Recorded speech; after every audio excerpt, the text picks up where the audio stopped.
آپ صلی اللہ علیہ وآلہ وسلم نے فرمایا، 7 ایسی چیزوں سے بچو جو ہلاک کرنے والی ہیں۔ صحابہ کرام نے عرض کیا، یا رسول اللہ صلی اللہ علیہ وآلہ وسلم، وہ 7 چیزیں کون سی ہیں؟ تو آپ صلی اللہ علیہ وآلہ وسلم نے فرمایا، اللہ تعالیٰ کے ساتھ کسی کو شریک نہ کرنا ورنہ ہلاک ہو جاؤ گے، جادو نہ کرنا ورنہ ہلاک ہو جاؤ گے، ناحق کسی کو قتل نہ کرنا ورنہ ہلاک ہو جاؤ گے، سود نہ کھانا ورنہ ہلاک ہو جاؤ گے، اور یتیم کا مال نہ کھانا ورنہ ہلاک ہو جاؤ گے، جنگ کے روز پیٹھ دکھا کے بھاگنا مت ورنہ ہلاک ہو جاؤ گے، اور بھولی بھالی پاک دامن مسلمان عورتوں پہ تہمت نہ لگانا ورنہ ہلاک ہو جاؤ گے۔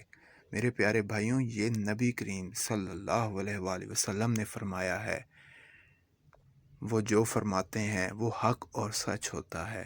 مزید واقعات احادیث سننے کے لیے ہمارے چینل کو سبسکرائب کریں اور بیل آئیکن کا بٹن ضرور پریس کریں۔